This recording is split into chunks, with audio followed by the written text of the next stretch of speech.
Most people think inflation is something that happens to the economy. It does not.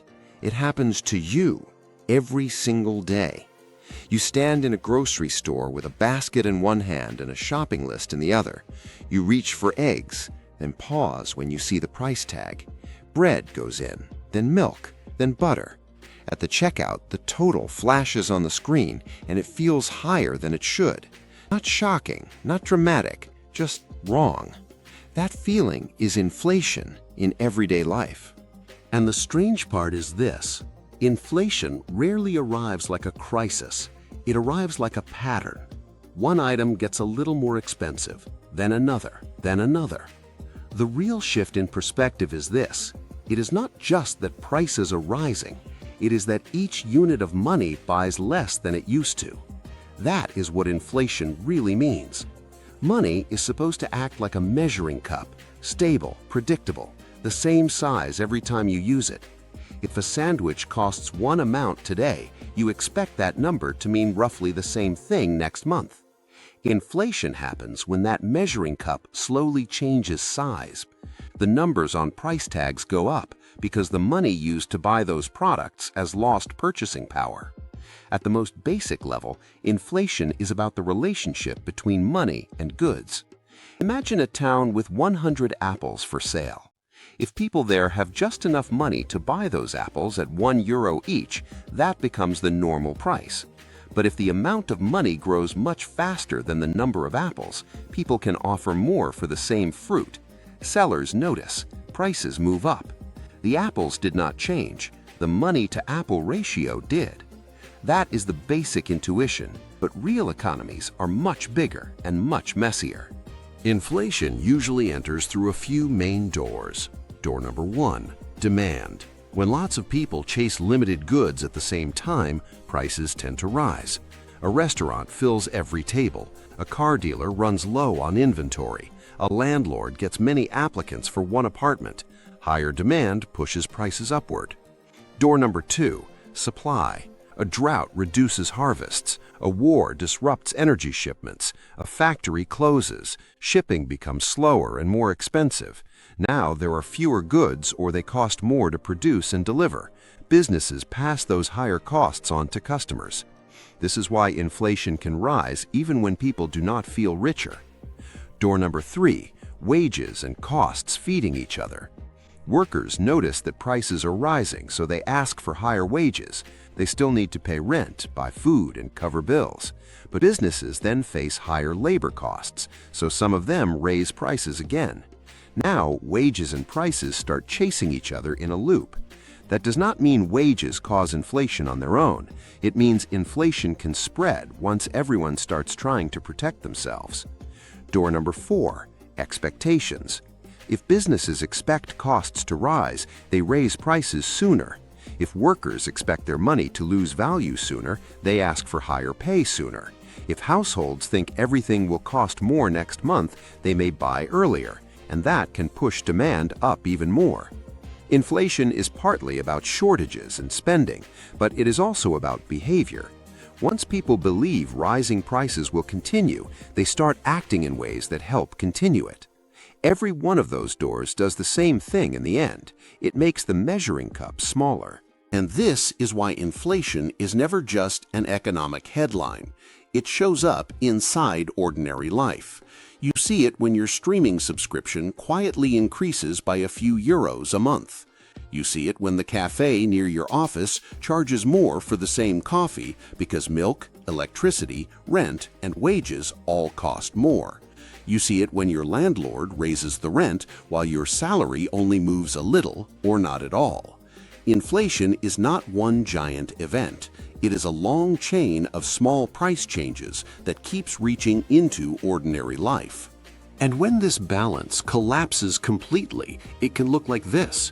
In Germany in the early 1920s, prices rose so fast that money stopped feeling reliable. Workers were sometimes paid more than once a day because waiting even a little could mean their wages lost value before they spent them. The problem was not just high prices. The deeper problem was this: money had stopped doing its job. It no longer felt like a reliable store of value or even a stable way to measure anything. A less extreme but still powerful example came in the 1970s, and it started with oil. When Arab oil exporting countries cut their exports to the West, the price of oil quadrupled within months.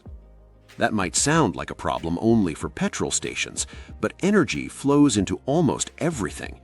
Factories need it to run machines. Trucks need it to deliver goods. Farmers need it to heat greenhouses and run equipment. When energy becomes dramatically more expensive, the cost of producing nearly everything rises with it. Businesses had no choice but to pass those costs on. Inflation spread from one commodity across the entire economy. So inflation can come from strong demand, weak supply, energy shocks, disrupted trade, rapid money creation, or expectations that become self-fulfilling. Sometimes these forces overlap. Sometimes one starts the fire and another keeps it burning. But in every case, the same thing happens at the core. Money ends up buying less real stuff. The measuring cup gets smaller. Most modern economies expect a small amount of inflation over time. Central banks often aim for a low positive rate because a little inflation can be easier to manage than falling prices across the whole economy. Falling prices, called deflation, can sound nice at first, but they can lead people to delay spending, businesses to cut production, and debts to become heavier in real terms. The goal is stability. Today, central banks mostly fight inflation through interest rates. That sounds abstract, so let us make it concrete. Imagine you want to buy an apartment, you take out a mortgage, and your monthly payment depends on the interest rate. When the central bank raises rates, your bank charges more for that loan. Maybe your monthly payment goes from 900 to 1,100 euros. Suddenly, buying feels less affordable. You might wait. Others do the same. Fewer people are spending big, demand cools down, and that takes pressure off prices. When inflation is too low, central banks do the opposite. They lower rates to make borrowing cheaper and encourage people to spend and invest again. They're trying to cool or warm the whole system. Governments matter too. They tax, spend, subsidize, and regulate. They can reduce pressure on households or add fuel if spending rises too fast. Businesses matter because they decide prices, output, and wages. Workers matter because they bargain for pay. Consumers matter because millions of daily choices shape demand. Inflation is not created by one actor alone. It comes from many actors responding to the same pressures. Inflation creates winners and losers. If your wages rise faster than prices, you may keep up or even gain ground. If your wages lag behind, your standard of living quietly falls. If you owe money with a fixed interest rate, inflation can make that debt easier to repay in real terms. If you hold cash and prices keep rising, the value of your savings erodes. Inflation does not hit everyone equally. It rewards some positions and punishes others. It is not just rising prices, it's shrinking purchasing power, and that matters to you directly. If your money buys less each year, then standing still is not really standing still. It is moving backward a little at a time. A salary that looks unchanged on paper can feel smaller in real life. Savings that seem safe can lose strength quietly.